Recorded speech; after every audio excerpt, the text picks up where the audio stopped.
الحمد لله القائل كل نفس ذائقة الموت وإنما توفون أجوركم يوم القيامة ومن زحزح عن النار وأدخل الجنة فقد فاز وما الحياة الدنيا إلا متاع الغرور. أشهد أن لا إله إلا الله وحده لا شريك له وأشهد أن محمدا عبده ورسوله. اللهم صل وسلم على سيدنا محمد وعلى آله وصحبه أجمعين. أما بعد، فيا أيها المسلمون اتقوا الله، أوصيكم وإياي بتقوى الله فقد فاز المتقون. قال الله تعالى: يا أيها الذين آمنوا اتقوا الله حق تقاته ولا تموتن إلا وأنتم مسلمون. Muslimin yang dirahmati Allah Subhanahu wa taala, marilah kita berusaha meningkatkan ketakwaan ke hadrat Allah Subhanahu wa taala dengan melaksanakan segala perintahnya serta meninggalkan semua larangannya, supaya kita termasuk dalam golongan orang-orang yang beroleh kebahagiaan di dunia dan di akhirat. Khutbah pada hari ini adalah bertajuk kematian yang pasti. Muslimin yang dirahmati Allah, sesuatu perkara besar yang bakal dilalui oleh setiap makhluk bernyawa itu adalah kematian. Seperti mana maksud ayat 185 surah Ali Imran yang dibaca di awal khutbah ini, secara tersiratnya adalah memerintahkan kita agar sentiasa mengingati saat kematian yang pasti akan kita tempuhi. Islam mengajar kita bukan sahaja cara untuk hidup, tetapi juga cara bagaimana untuk mati, supaya memperoleh kematian dalam keadaan diredai Allah. Sepanjang kehidupan kita ini, sudah tentu ramai kenalan kita yang terlebih dahulu pergi meninggalkan kita, menemui ajal dan kembali menghadap Ilahi, sama ada dalam kalangan sanak saudara kita, sahabat handai, guru-guru, dan mungkin juga anak isteri atau ibu dan bapa kita. Pemergian mereka sebenarnya sebagai pengajaran untuk kita, sekurang-kurangnya mengingatkan kita bahawa suatu hari nanti kita akan menyusul meninggalkan dunia. Para ulama menyatakan bahawa kematian bukan hanya lenyapnya seorang dan tiada lagi kejadian atau kehidupan setelah itu, tetapi kematian itu adalah terputus atau terpisahnya hubungan antara roh dengan jasad, bertukar atau berpindahnya sesuatu keadaan ke keadaan yang lain, suatu tempat ke tempat yang lain. Kematian itu adalah satu kepastian yang dinantikan oleh orang yang bertakwa, bukanlah musibah yang besar baginya. Namun musibah sebenarnya yang lebih besar daripada kematian ialah lalai dalam menghadapi kematian, atau hanya sedikit mengingati kematian serta meninggalkan ramai amal soleh yang merupakan bekalan untuk kematian. Hadirin sekalian, Abu Darda radhiyallahu anhu telah menyatakan bahawa kematian yang menimpa diri seorang mukmin suatu kebaikan bagi dirinya. Tujuannya adalah baik, sebagaimana firman Allah SWT dalam surah Ali Imran ayat 158. A'udzu billahi minasyaitonir rajim. Lakin alladzina taqaw rabbahum lahum jannatun tajri min tahtiha al-anhar khalidina fiha nuzulan min 'indillah wa ma 'indallahi khairun lil abrar. Akan tetapi orang yang bertakwa kepada Tuhan mereka mendapat syurga-syurga yang mengalir di bawahnya beberapa sungai. Mereka kekal di dalamnya sebagai satu tempat menyambut tetamu daripada Allah SWT. dan apa yang ada di sisi Allah adalah lebih baik bagi orang-orang yang berbakti. Manakala kematian itu bagi orang kafir pula adalah sebagaimana ditegaskan oleh Allah SWT melalui firman-Nya dalam surah Ali Imran ayat 178.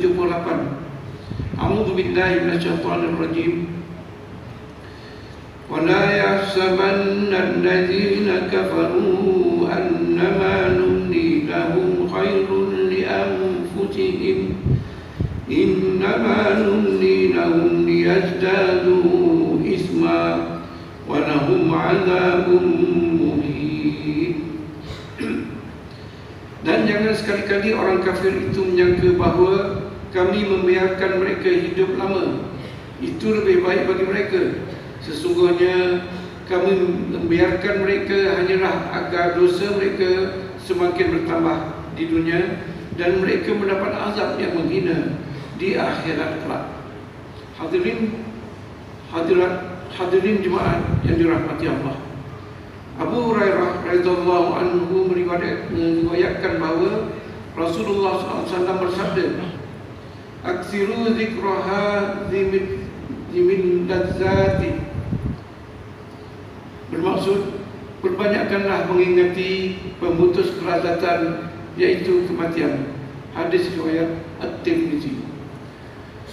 Walaupun ini merupakan kata-kata yang ringkas dan mudah daripada baginda Nabi SAW, namun ianya mengandungi satu pesanan dan perintah yang amat bermakna bagi kita.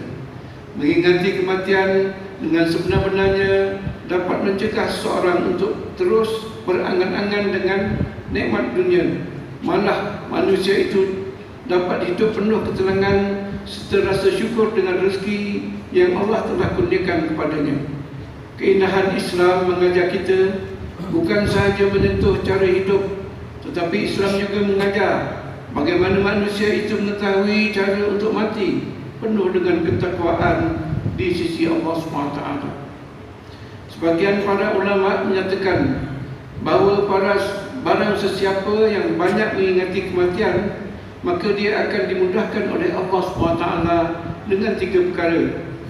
3 perkara tersebut iaitu dia akan segera bertaubat, dia akan selalu qanaah dalam hidup dengan apa yang Allah berikan kepadanya, serta pastinya dia akan bersemangat dalam melaksanakan ibadah kepada Allah SWT. Malahan barang siapa yang lalai mengingati kematian itu, maka dia juga akan dihina dengan 3 perkara, iaitu dia akan sentiasa menangguhkan taubatnya kepada Allah SWT, sentiasa tidak mencukupi dengan rezeki pemberian Allah SWT, dan dia akan merasa malas dalam beribadah kepada Allah SWT kerana menyangka umurnya masih panjang. Jawab Nabi SAW apabila ditanya oleh sahabat tentang umur umat baginda SAW adalah sebagaimana diriwayatkan oleh Abu Hurairah radhiyallahu anhu bahawa Rasulullah SAW bersabda, bermaksud usia umatku, yakni umumnya berkisar antara 60 sampai 70 tahun. Jarang sekali di antara mereka melewati angka itu. Hadis riwayat At-Tirmizi. Ingatlah kita semua, janganlah terpedaya dengan usia dan harta yang kita miliki. Jangan kita termasuk ke dalam golongan yang disebutkan oleh Allah dalam surah Al-Humazah ayat 2 hingga 4. A'udzu billahi minasyaitonir rajim. Alladzi jama'a malahu wa 'addada yahsabu anna malahu akhlada kalla la yubalanna fil hutamah. Bermaksud, yang mengumpulkan harta dan menghitungnya, dia yakni manusia menyangka bahawa hartanya itu dapat mengekalkannya dalam dunia ini. Tidak sama sekali. Sesungguhnya dia akan dilemparkan ke dalam neraka Al-Hutamah. Janganlah juga kita tertipu dengan nikmat kesihatan. Jangan kita terlalai dengan nikmat hidup, kerana sesungguhnya kematian itu pasti akan datang. Sedarlah kita apabila kematian menjemput, segala-gala milik kita akan kita tinggalkan di atas dunia ini. Malahan hanya amalan kita akan bersama kita di dalam kubur bagi menemani kita. Hadis daripada Anas bin Malik radhiyallahu anhu bahawa Rasulullah SAW bersabda yang bermaksud, yang mengikuti jenazah itu 3 perkara. 2 perkara akan kembali dan 1 sahaja akan tetap menemaninya. Dia akan diikuti oleh keluarga, ahli keluarganya, hartanya dan amalannya.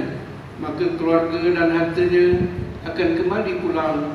Yang kekal bersamanya adalah amalannya. Hadis riwayat Al-Bukhari dan Muslim.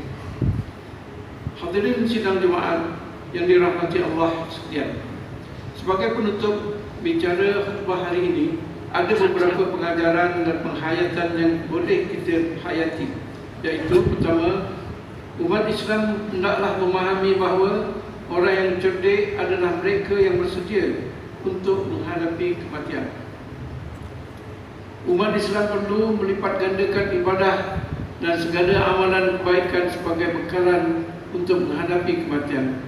Ketiga, umat Islam hendaklah sentiasa memohon kepada Allah SWT agar dimatikan dalam keadaan sebaik-baik kematian, agar ditempatkan dalam syurga. A'udzubillahi minasyaitonirrajim. Wabtaghi fima ataka Allahu daral akhirah wa la tansa nasibaka minad dunya wa ahsin kama ahsana Allahu ilaik wa la tabghil fasada fil ardh inna Allah la yuhibbul mufsidin. Dapatkanlah pahala dan kebahagiaan hari akhirat dengan harta kekayaan yang telah dikurniakan Allah padamu, dan janganlah engkau melupakan bahagianmu, keperluan dan bekalanmu daripada dunia. Lakukanlah kebaikan kepada hamba-hamba Allah sebagaimana Allah melakukan kebaikan kepadamu. Janganlah engkau melakukan kerosakan di muka bumi. Sesungguhnya Allah tidak sukakan orang yang melakukan kerosakan. Al-Qasas ayat 37. Barakallahu li wa lakum fil Qur'anil azim wa nafa'ani wa iyyakum bima fihi min al-ayati wa dhikril hakim wa taqabbala minni wa minkum tilawatahu innahu huwas samiul alim. Aqulu qawli hadza wa astaghfirullah al-azim li wa lakum wa lisairil muslimin wal muslimat fastaghfiruhu innahu huwal ghafurur rahim.